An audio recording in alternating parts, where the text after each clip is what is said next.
Hello दोस्तों, स्वागत है आप सभी का आपके अपने यूट्यूब चैनल सक्सेस मीरा 2.0 पर। तो दोस्तों आज हम पढ़ने वाले हैं आरपीएफ एएलपीएन टेक्नीशियन में आने वाले 20 महत्वपूर्ण साइंस से संबंधित प्रश्न और इनसे रिलेटेड फैक्ट के बारे में भी। तो बिल्कुल भी स्किप ना करें और लास्ट तक बने रहें। और अगर आप हमारे चैनल पर नए हो तो सब्सक्राइब कर बेल आइकन को दबा लें। और लास्ट में मैं आपसे क्वेश्चन भी पूछूंगा जिसका आंसर आपको कमेंट बॉक्स में बतानी है। साथ ही आप हमारे टॉप 20 क्वेश्चन में कितना अटेम्प्ट कर पाते हैं वो कमेंट बॉक्स में जरूर लिखेंगे। तो चलिए स्टार्ट करते हैं। हमारा आज का पहला सवाल है, सबसे पहले प्लेटिनम को उत्प्रेरक के रूप में किसने खोज की।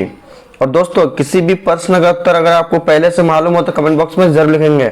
तो सबसे पहले प्लेटिनम को उत्प्रेरक के रूप में किसने खोज की, तो इस प्रश्न का सही उत्तर हमारा हो जाएगा option number A, Dobereiner. Dobereiner ने सबसे पहले प्लेटिनम को उत्प्रेरक के रूप में खोज की।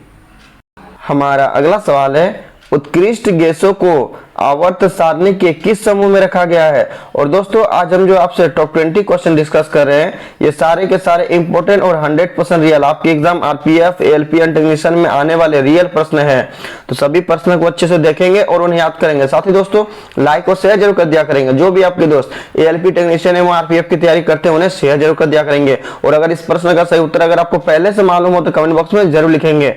तो उत्कृष्ट गैसों को आवर्त सारणी के किस समूह में रखा गया है, इस प्रश्न का सही उत्तर हमारा हो जाएगा ऑप्शन नंबर बी, समूह 18, जिसे हम लोग दोस्तों अक्रिय गैसों का समूह या नोबेल गैस कहते हैं। और दोस्तों हैलोजन तत्वों को किस समूह में रखा गया, अगर आपसे एग्जाम में पूछा जाए कि हैलोजन तत्वों को आवर्त सारणी के किस समूह में रखा गया है तो हमारा क्या हो जाएगा ऑप्शन ए, समूह 17।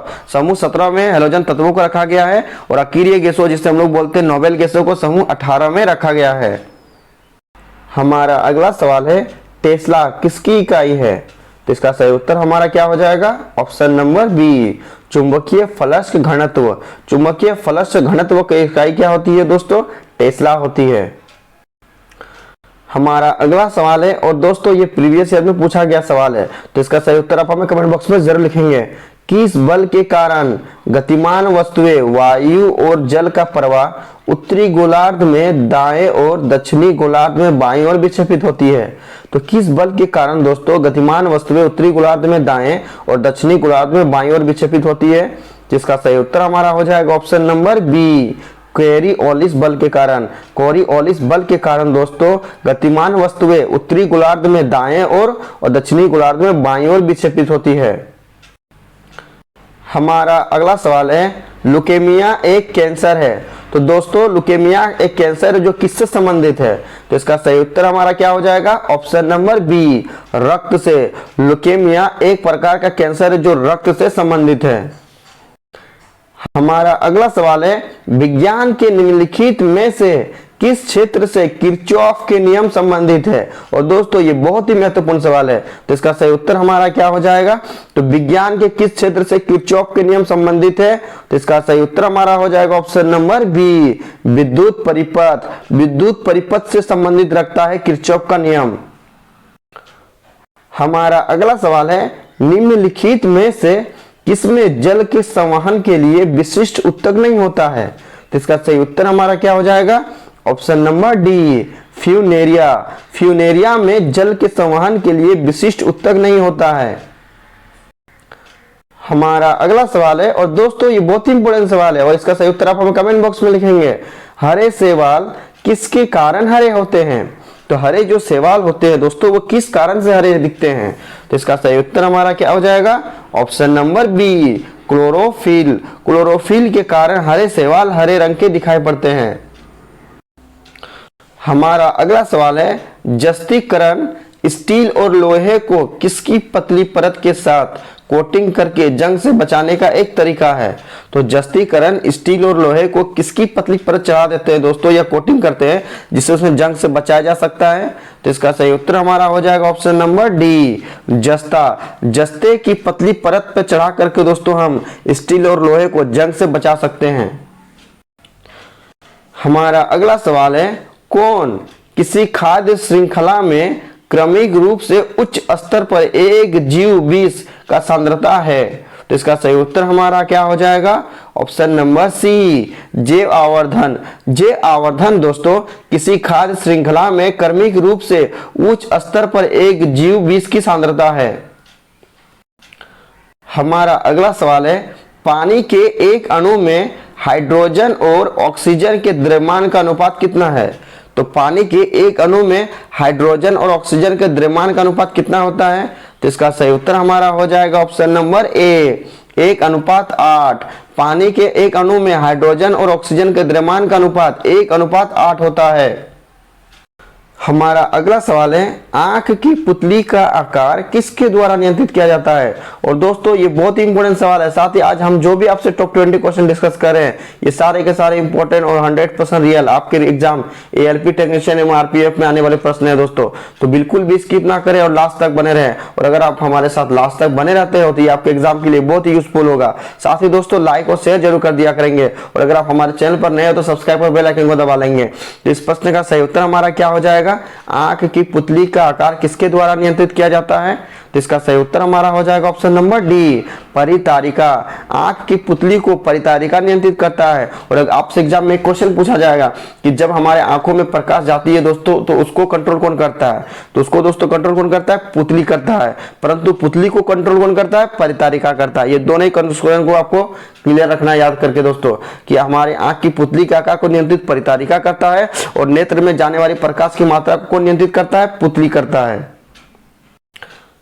हमारा अगला सवाल है, निम्नलिखित में से कौन सा अधातु बहुपरमाणु है? तो इसका सही उत्तर हमारा क्या हो जाएगा? Option number A, sulphur. Sulphur दोस्तों एक बहुपरमाणु अधातु है। हमारा अगला सवाल है, इनमें से कौन सा एक सूक्ष्म पोषक तत्व है? तो इसका सही उत्तर हमारा क्या हो जाएगा? Option number B, iron. Iron एक सूक्ष्म पोषक तत्व है। हमारा अगला सवाल है, निम्नलिखित में से कौन न्यूरॉन का हिस्सा नहीं है? और दोस्तों न्यूरॉन किससे संबंधित है? तो न्यूरॉन तंत्रिका तंत्र से संबंधित है। तो इसमें पूछा गया हमसे कि कौन न्यूरॉन का हिस्सा नहीं है, यानी 4 ऑप्शन दिया गया है जिसमें से एक हमारा जो है वो न्यूरॉन का हिस्सा अर्थात तंत्रिका तंत्र का हिस्सा नहीं है। तो चलिए देखते हैं। ऑप्शन ए में हमारा है कोशिका काय। तो दोस्तों सेल बॉडी हमारा क्या होता है दोस्तों? तंत्रिका तंत्र का हिस्सा होती है। ऑप्शन बी में है हमारा तंत्रिका कक्ष एक्सॉन। और दोस्तों ये नाम से ही आपको पता चल रहा है कि ये तंत्रिका तंत्र का हिस्सा ये है। तो ऑप्शन बी भी हमारा सही है। ऑप्शन सी में है शासिका। हिंदी में दोस्तों और इंग्लिश में इसको क्या बोलते हैं? डेंड्राइट। और डेंड्राइट दोस्तों ये तंत्रिका तंत्र का हिस्सा होती है।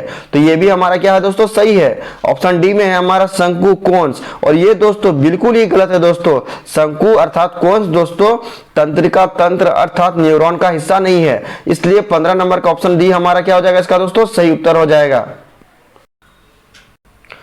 हमारा अगला सवाल है और दोस्तों ये प्रीवियस ईयर 2018 में टेक्नीशियन में पूछा गया सवाल है दोस्तों। रक्त कोशों में मनुष्य का रक्त किस रसायन के साथ मिलाकर रखा जाता है? और ये बहुत ही इंपॉर्टेंट सवाल है और इसका सही उत्तर आप हमें कमेंट बॉक्स में जरूर लिखेंगे। तो रक्त कोशों में जो मनुष्य का रक्त को रखा जाता है दोस्तों उसको किस रसायन के साथ मिलाकर रखा जाता है जिससे वह सुरक्षित रहता है? तो इसका सही उत्तर हमारा क्या हो जाएगा? Option number A, sodium nitrate एवं डेक्सट्रेट। सोडियम नाइट्रेट एवं डेक्सट्रेट को मिला करके रक्त कोशों में रक्त को सुरक्षित रखा जाता है। हमारा अगला सवाल है, निक्टलोपिया जिसे आमतौर पर रतौंधी के रूप में जाना जाता है किस पोषक तत्व की कमी के कारण होता है? दोस्तों ये रतौंधी वर्ड सुनकर ही दोस्तों हमें इसका सही उत्तर पता चल जाता है दोस्तों, क्योंकि हम सब जानते हैं कि दोस्तों रतौंधी किसके कारण से होती है। तो इसका सही उत्तर हमारा हो जाएगा option number A, vitamin A. और दोस्तों रतौंधी को किस रूप में जाना जाता है दोस्तों? निक्टलोपिया। ये आपको याद रखना है दोस्तों, ये बहुत ही इंपॉर्टेंट फैक्ट है दोस्तों। अक्सर एग्जाम में स्टूडेंट कंफ्यूज हो जाएंगे दोस्तों कि निक्टलोपिया क्या चीज होती है। तो निक्टलोपिया का मतलब होता है दोस्तों रतौंधी, नाइट ब्लाइंडनेस। तो ये किसके कारण होता है दोस्तों? विटामिन ए के कारण होता है। हमारा अगला सवाल है, अत्यधिक सांद्र सल्फ्यूरिक अम्ल के साथ एल्कीन को गर्म करने पर क्या उत्पन्न होता है? तो अत्यधिक सांद्र सल्फ्यूरिक अम्ल के साथ एल्कीन को गर्म करने पर क्या उत्पन्न होता है? तो इसका सही उत्तर हमारा हो जाएगा option number B, ethene. Ethene दोस्तों एल्किल ग्रुप से संबंधित है, जिसे हम लोग का सूत्र क्या होता है एल्कीन का दोस्तों? तो एल्कीन का सूत्र हमारा होता है CnH2n दोस्तों। और एथीन को हम लोग क्या बोलते हैं दोस्तों? C2H4 बोलते हैं। इसका अनुसूत्र होता है हमारा C2H4। तो अत्यधिक सांद्र सल्फ्यूरिक अम्ल के साथ एल्कीन को गर्म करने पर हमारा एथीन प्राप्त होता है।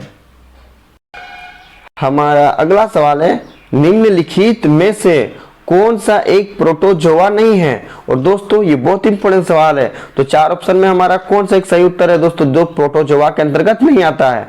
तो ऑप्शन ए में हमारा है अमीबा। और दोस्तों अमीबा एक प्रोटोजोआ के अंतर्गत आता है, ये बिल्कुल सही है।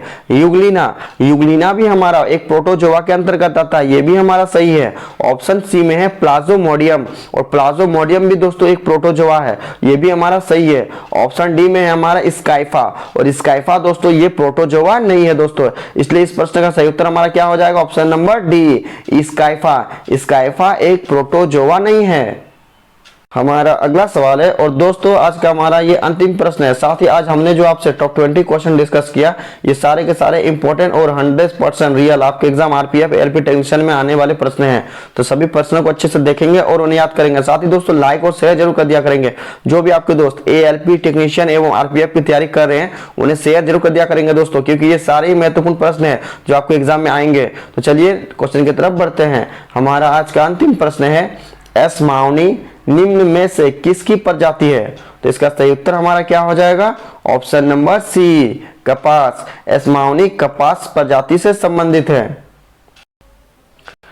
अब लास्ट वीडियो के क्वेश्चन का आंसर। लास्ट वीडियो में मैंने आपसे क्वेश्चन पूछा था कि पृथ्वी पर सबसे अधिक मात्रा में पाया जाने वाला धातु तत्व कौन सा है, और इसका सही उत्तर ऑप्शन नंबर बी था, एल्यूमिनियम। और लगभग सभी स्टूडेंट ने इसका सही उत्तर दिया और मोस्टली स्टूडेंट ने इसके बारे में डिटेल्स में लिखा। तो मैं आपको फिर बोलूंगा कि क्वेश्चन के बारे में आपको जितना ज्यादा से ज्यादा पता उन्हें आप लिखा करो, क्योंकि जो चीजें आप लिख देते हो उन्हें आप कभी नहीं भूलते हो। अब आपके लिए आज का सवाल है, जल में तैरना न्यूटन की गति के किस नियम के कारण संभव है। चार ऑप्शन दिया गया है, सही उत्तर आपको कमेंट बॉक्स में लिखनी है। साथ ही दोस्तों आप हमारे टॉप 20 क्वेश्चन में कितना अटेम्प्ट कर पाए वो कमेंट बॉक्स में जरूर लिखेंगे। और दोस्तों लाइक और शेयर जरूर कर दिया करेंगे। जो भी आपके दोस्त एएलपी टेक्नीशियन एवं आरपीएफ की तैयारी करते हुए शेयर जरूर कर दिया करेंगे। और अगर आप हमारे चैनल पर नए हो तो सब्सक्राइब कर बेल आइकन को दबा लेंगे। तो चलिए दोस्तों मिलते हैं नेक्स्ट वीडियो में, तब तक के लिए बाय बाय, टेक केयर।